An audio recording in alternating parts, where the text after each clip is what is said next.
Ressurreição e Vida, capítulo 7, parte A. O paralítico de Kiev. Nota explicativa 53.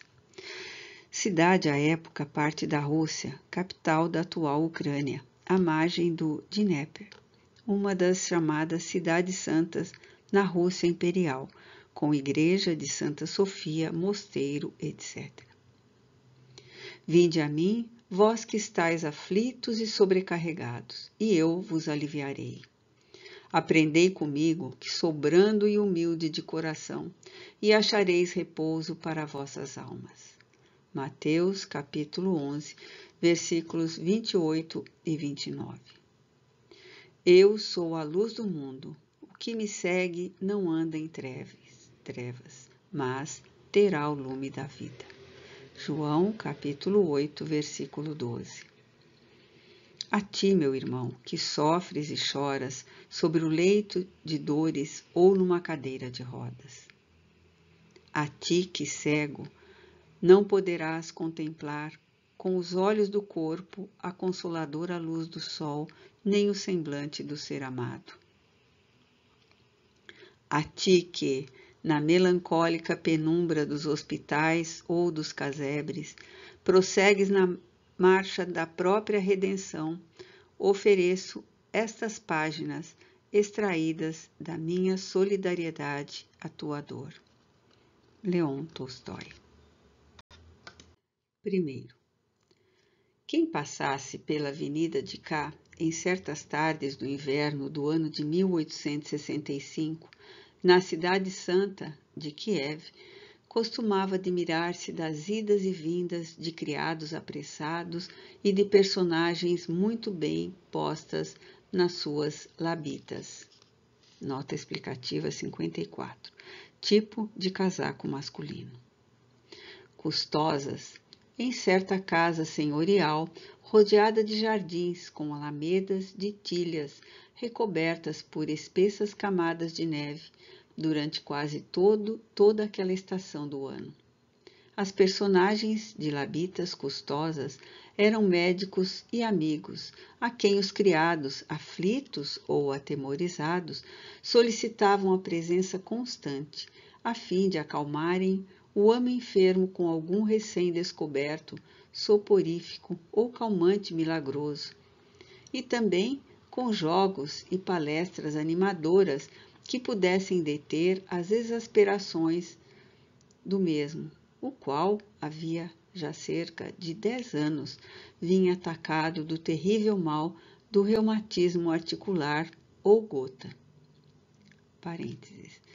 Diátese caracterizada por perturbações viscerais e articulares, com depósitos de uratos, etc., segundo explicações de dicionários médicos.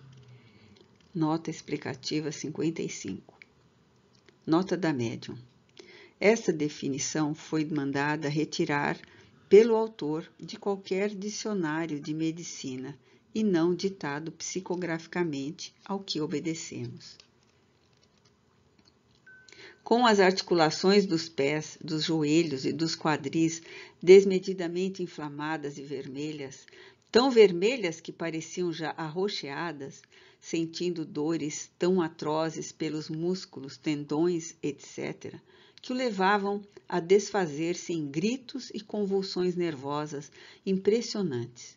O doente, irresignado, desorientava as poucas pessoas da família que compartilhavam da sua desdita, permanecendo fiéis ao seu lado, e também os criados, que em tais ocasiões não atinavam se deviam cuidar dos próprios afazeres ou percorrer a cidade à procura de quantos médicos e droguistas ali existissem, para socorrerem a desventura de seu caro Barini. O doente era o antigo oficial de Hussards, nota explicativa 56, cavaleiro da armada húngara do século XV, da guarda imperial de Nicolau I, nota explicativa 57, imperador da Rússia de 1825 a 1855, fez a Guerra da Crimeia contra a França, a Inglaterra, a Turquia e o Piemonte, 1854-1855. E depois de Alexandre II, nota explicativa 58. Filho e sucessor de Nicolau I, imperador de 1855 a 1881. Assinou a paz com as potências aliadas na Guerra da Crimeia. Morreu atingido por uma bomba arremessada por nihilista na carruagem em que viajava em São Petersburgo. Capitão Conde Dmitri Stepanovich Dolgorukov, herói da Crimeia. Nota explicativa 59. Península da Rússia Meridional, no Mar Negro, ligada ao continente pelo istmo de Perekop, entre o Mar Negro e o Mar de Azov.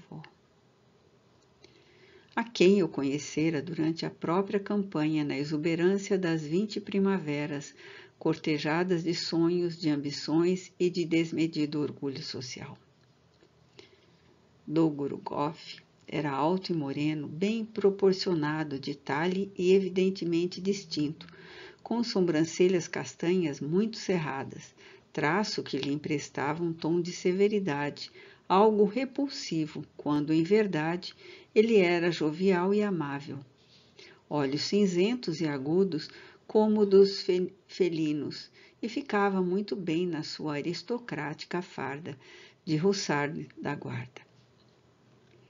Embora se reconhecesse muito cortejado e até amado pelas damas que evolucionavam pelos salões imperiais e os saraus de princesas e condessas, incansáveis em homenagear os amigos com festas brilhantes e ofuscar as inimigas e as rivais com outras festas ainda mais brilhantes, Dolgorukov não se decidira ao matrimônio e talvez que tal de indecisão, impedindo-o de casar-se em época oportuna, desse causa a agravos dolorosos agora, com a situação de solteirão irremediavelmente enfermo. A imprevista catástrofe pessoal tivera início ainda no campo de batalha, para onde resolvera arrojar-se por mera vaidade militar em busca de glórias, visto que o gracioso imperador Nicolau I o estimava particularmente e preferiria mantê-lo ao seu lado, fora dos perigos da linha de frente, entre os hussards escolhidos para sua guarda pessoal, destacados todos da fina flor da nobreza russa, e também entre os mais altivos e bem-educados varões do seu exército. Naquele período, de 1854 a 1855, não obstante a moderação do clima da Crimeia Meridional, o inverno se apresentara dos mais incômodos. Tempestades de granizo, chuvas impertinentes, ventos frios e ininterruptos, a neve inclemente, espalhando-se assustadoramente, contribuíram para que muitas baixas se verificassem nas forças do czar, devido a doenças variadas, a par dos ferimentos por muitos soldados recebidos durante as investidas inimigas.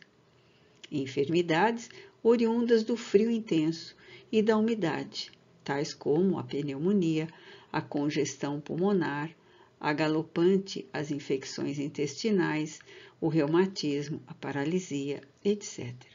E demais distúrbios comuns nas trincheiras assolaram então também muitos soldados russos.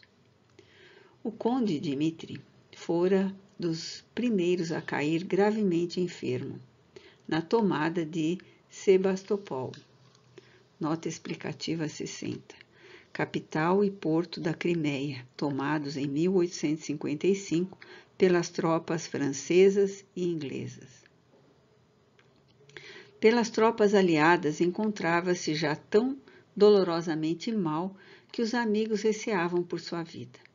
Transportado quase moribundo para Kiev, onde residia a família, e se erguiam seus domínios rurais e sua residência urbana, conseguira recuperar-se com lentidão, mas nunca mais tornara a São Petersburgo para os serviços da Guarda Imperial.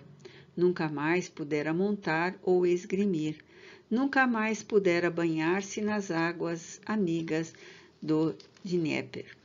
61. Nota explicativa. Diminutivo, não, rio dos mais importantes da Rússia, com nascente nos planaltos do Valdai, banhando Smolensk, Mohilev, Kiev, Yekaterinoslav, Kherson, afluentes principais, Desna e Pripyat, deságua no Mar Negro. Nem o tornaram a ver voluteando pelos salões de baile, aos sons da mazuca ou da polca, que tanto sucesso causavam, então, pelos mais brilhantes salões europeus. Em vão consultara médicos, tomara tisanas e compostos, submetera-se a massagens de banhos termais, tépidos e frios, seguidos de fricções com óleos balsâmicos tidos como infalíveis. Não encontrando na Rússia recursos para a própria cura, dirigiu-se à Alemanha, onde sumidades médicas se ocuparam dele.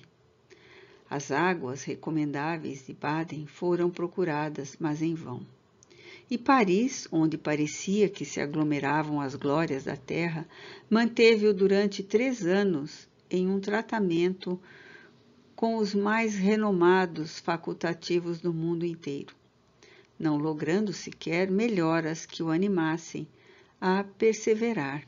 Dmitri, a quem a mãe cognominara Mitya. Nota explicativa 62. Diminutivo de Dmitri. Regressara à Rússia, convencido de que não resistiria a tantos sofrimentos e de que, por certo, morreria dentro em pouco, pois seria realmente impossível que Deus permitisse que ele, um nobre russo, filho de família agraciada com os poderes indiscutíveis da fortuna e do nascimento, descendente de príncipes e heróicos generais, ele, capitão da guarda do imperador, fosse reduzido à miserável situação daqueles estúpidos mujiks, que mais tarde ou mais cedo se invalidariam mesmo para a vida, arrastando-se sob o peso de enfermidades incuráveis, a que a própria ignorância deles não seria estranha, e era como se dissesse a si mesmo: comigo não sucederá tal coisa, pois sou um homem de condições superior, a quem a providência deverá acato, e por isso não me permitirá tão humilhante situação como a do paralítico incurável. 10 anos se haviam escoado desde que adoecera, e ele ainda se conservava, não apenas vivo, mas até continuava bonito e corado, não obstante o ar desalentado que substituíra a jovialidade de outrora, e a inconformidade que o levava a blasfemar, reclamando da providência por havê-lo reduzido a um valitudinário aos 30 anos. No ano de 1868, no entanto, Dolgorukov sentira agravado o próprio estado de saúde. E depois de uma daquelas crises mais agudas que impressionavam o círculo de suas relações, em Kiev, e atemorizavam parentes e criados, reconheceu-se impossibilitado de caminhar, ainda que amparado em muletas ou coadjuvado por seu criado de quarto. Nikolai, e até mesmo de virar-se na própria cama. Encontrava-se irremediavelmente paralítico, semi-morto, na metade inferior do corpo, limitado a conduzir-se em uma cadeira de rodas e ser servido por outrem nas mais insignificantes ações que desejasse praticar. E como uma desventura jamais vem desacompanhada de outra no inverno do ano de 1870, já paralítico, Dmitri sofreu o dissabor de perder a condessa, sua mãe. Sentiu-se tão desolado diante de tal desgraça que julgou enlouquecer de angústia. Aquele palácio antigo da Avenida de Cá, sombreado por alamedas de tilhas e tão impressionante na solidão de que se rodeava, que comentavam os transeuntes que à sua frente se detinham. Antes parecia um mausoléu de todos os Dolgorukov. Pareceu-lhe com efeito e de tal forma sinistro, insuportável, com a ausência de sua mãe, que, indignado contra a própria sorte, ordenou que o fechassem de vez, metendo-se na caleça com os criados rumo para o campo, decidido a residir mesmo no inverno nos vastos domínios rurais que possuía, a ver crescerem o trigo, o centeio, a alfafa e o feno. Uma mulher faz falta, e falta desesperadora na existência de um homem. E Dmitri só o compreendeu à beira dos 40 anos após a morte de sua genitora. Seja ela a mãe, a irmã, a esposa, a amante ou a simples criada, há horas na vida de um homem em que a mulher é tão necessária ao seu trato que ele se desorienta e a amarga tristeza lhe penetra o coração, desanimando-o, se não a vê servindo-o nas suas 1000 necessidades cotidianas. Quando contamos apenas 20 ou 30 anos e vivemos ainda ao lado de nossa mãe e irmãs, amparados por seus múltiplos desvelos, não sabemos dar à mulher o seu devido valor. Quando possuímos um lar e temos a esposa como esteio das nossas fraquezas, lenitivo das nossas preocupações e companheira fiel do nosso repouso, também não sabemos reconhecer o tesouro que sua presença representa na existência em que lutas diárias se multiplicam ao nosso derredor.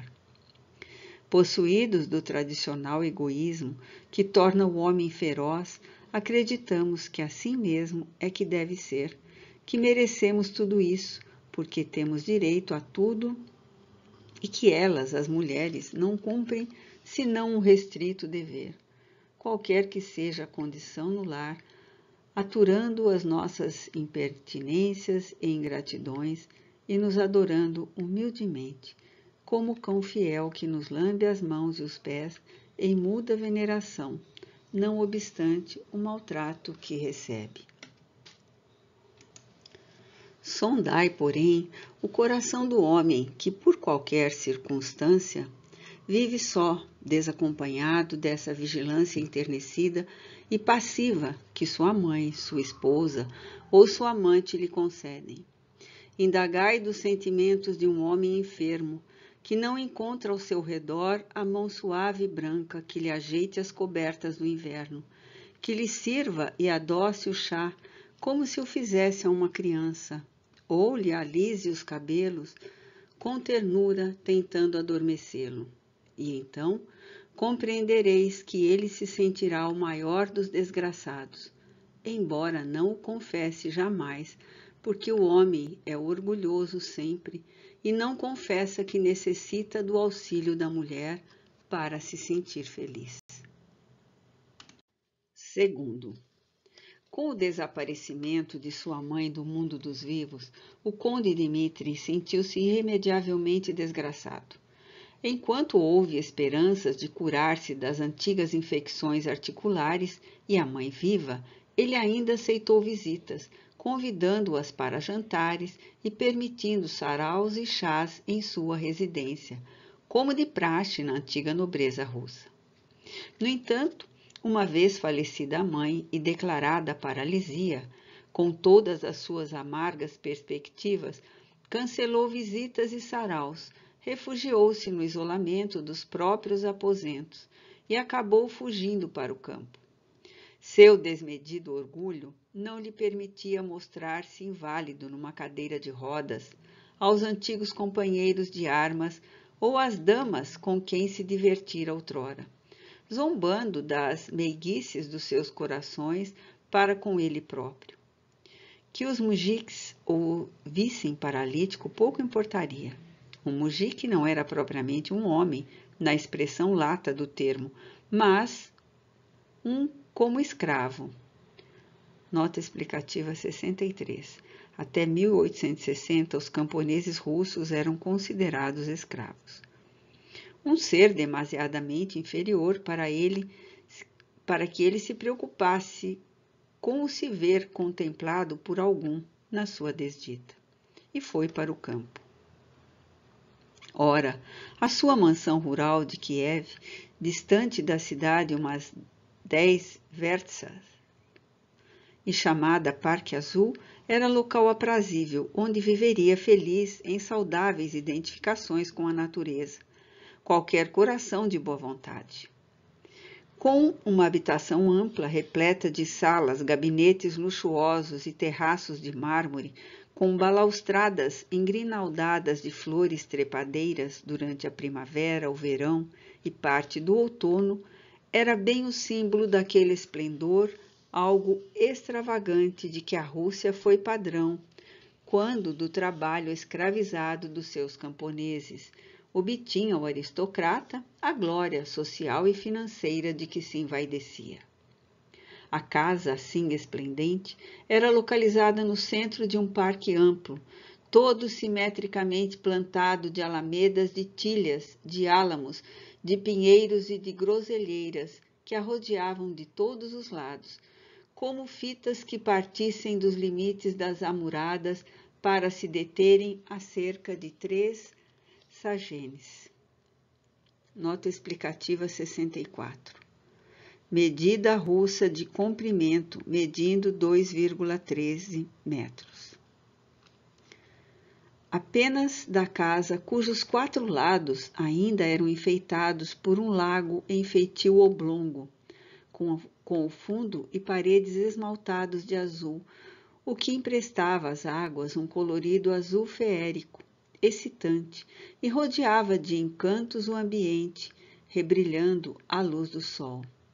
Tudo isso e mais a profusão de flores na primavera, os perfumes dos lilazeiros e dos pinheiros rejuvenescidos, a policromia das rosas, a variedade de 1000 plantas e arbustos diferentes, caprichosamente tratados, o alarido dos pássaros sob o esplendor do sol, o gorjeio terno dos rouxinóis nas noites de luar, faziam da mansão do Parque Azul uma residência de fadas, própria daqueles contos da excitante poesia persa e bizantina, a que Dmitri jamais dera valor. Suas terras eram extensas e prósperas, e seus campos de feno e de alfafa, de centeio e cevada, de trigo e de aveia, forneciam-lhe aquela fortuna que mantinha o equilíbrio da vida social brilhante que levava desde a infância. Ao penetrar neste paraíso residencial, sentiu-se mais isolado e desgraçado do que o fora jamais. Os criados domésticos receberam-no com respeito e atenções, e os servos rurais, os mujiks, tiveram pressa em visitá-lo incorporados, apresentando-lhe solidariedade, respeito e votos de boa saúde, sendo recebidos no pátio interno, atendendo-os ele na sua cadeira de rodas, num pequeno terraço do andar térreo.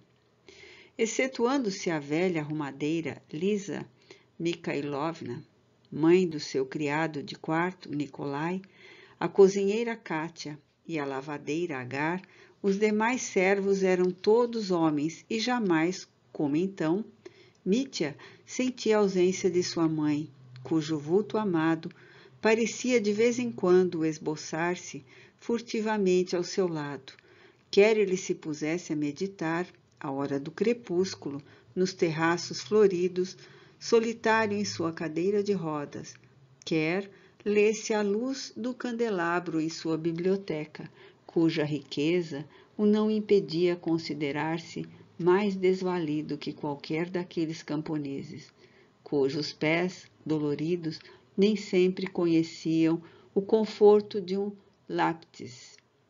Nota explicativa 65. Calçado trançado com uma palha especial, usado pelos camponeses ou mujiques novos. Todavia, na mansão do Parque Azul vivia ainda outra pessoa, nem serva nem descendente da família, porque apenas uma pupila da condessa falecida, mas em quem até então o antigo oficial de Hussards não prestara a mínima atenção, como também não prestara atenção às caprichosas alamedas do jardim, ao canto dos rouxinóis ou ao perfume das trepadeiras que lhe faziam companhia nas horas solitárias passadas nos terraços de mármore.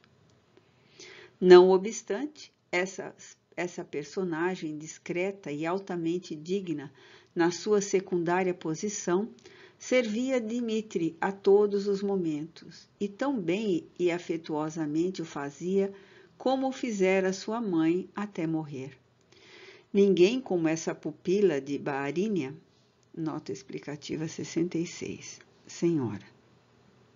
Falecida, tão discreta e dedicada para servir-lhe o chá, abrindo de mansinho a torneirinha do samovar e deitando-o na xícara, com as mãos brancas e firmes, sem entorná-la no pires.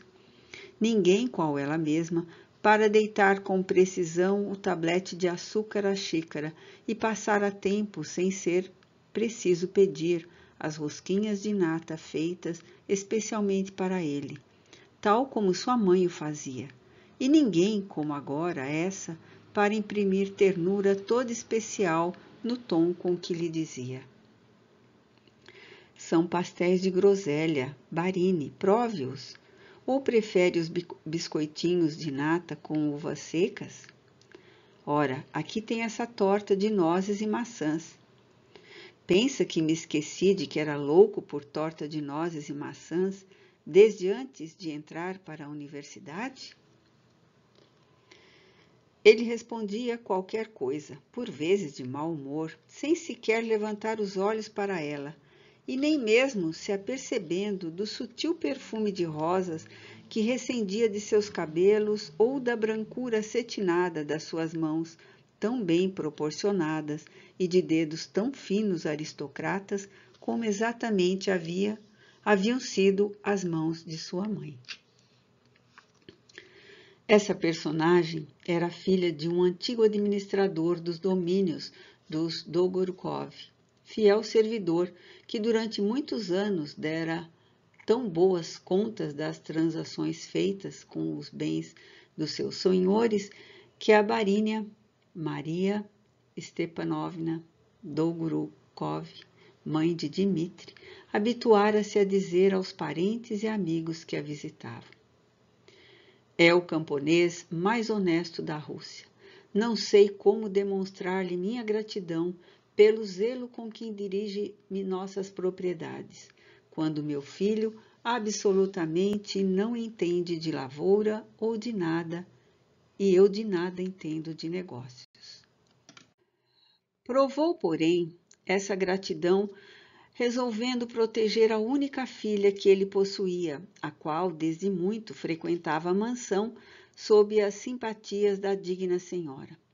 Esta educou-a, pois a mandou que a educassem, e a tal ponto que o fez que, ao terminar o preparo, a menina parecia-se mais como uma dama de alta roda do que mesmo com uma jovem do campo. O administrador, no entanto, morrera, e quando tal se dera, sendo a menina já adulta e responsável, a condessa entregou-lhe a administração interna da mansão, passando ela, então, a exercer o cargo com tanta eficiência como seu pai o fizera com as imensas disseitinenas confiadas à sua guarda durante tantos anos. Pois era essa personagem que agora tratava Dmitri, desde que ele resolvera habitar a velha mansão do campo. Era quem o servia à mesa, quem lhe preparava o chá e os pastéis de manhã e da tarde, quem lhe retirava os livros preferidos das imensas prateleiras da biblioteca e mudava de posição os candelabros, quem lhe vestia bechinite. Nota explicativa 67. Espécie de blusa ou túnica geralmente bordada, que vai até abaixo da cintura e presa com cinto, usada pelos tártaros, de lã, e o abotoava ao pescoço, se o vento soprava com força, apesar de haver um criado particular. Quem lhe tocava cadeira de rodas pelas vastas dependências da casa, quem o acompanhava ao jardim ao lado de Nicolai, para que se refizesse sob os raios do sol da manhã. E à noite, a sós com ele no salão, era quem tocava ao piano minuetos de Mozart. Nota 68. Wolfgang Amadeus Mozart, 1756-1791, compositor austríaco. E sonatas de Beethoven. Nota explicativa 69. Ludwig van Beethoven, 1770-1827, compositor alemão. A fim de distraí-lo. Mas nem assim Dmitri Dolgorukov se dignava reparar nela. Talvez dissesse consigo próprio, vendo-se alvo de tão grande dedicação. Uma mulher do campo, filha de um mujique um tanto mais graduado, uma governanta afinal, não cumpre senão o seu dever, servindo-me, pois não é uma serva? Para que diabo hei de reparar nela? Chamava-se Melania Petrovina e Melanatcheca. Nota explicativa 70. Melaniazinha. E em 1875 contava já os 30 anos, quando Mitya contava 40. Não desejara casar-se, jurara sua benfeitora Condensa Dolgorukov que não sentia inclinações para o matrimônio e que, quando da morte de seu pai, fizera votos de castidade em intenção da salvação de sua alma. A Condensa censurara pela leviandade de tal voto, mas abraçara-a com ternura e beijara na fronte. Quantos pretendentes à sua mão se apresentassem eram os mesmos que Melanatcheca rejeitava. Chamavam-lhe os do campo presunçosa, porque vivia na mansão com regalias de barínia, sem se mesclar com eles. E a cozinheira da mansão, a arrumadeira, a lavadeira e o próprio mordomo asseveravam que Melania Petrovina não fizera voto algum quando o pai morrera, e que se não desejara casar-se, era porque nutria paixão de amor pelo próprio Dmitri desde a juventude, rejeitando as ofertas de matrimônio que recebia, porque não sendo possível unir-se àquele a quem amava, em virtude da diferença social que os separava, também a outro não se animaria a desposar, porquanto não poderia amar senão a Dmitri, e entendia que o matrimônio somente se deveria fundamentar em sólido sentimento de afeto. Diziam, mas ninguém poderia afiançar que tais boatos fossem a expressão da verdade, porque o certo era que Melania Petrovna não confiara segredos a alguém, nem dera motivos a quem quer que fosse para suspeitas a respeito.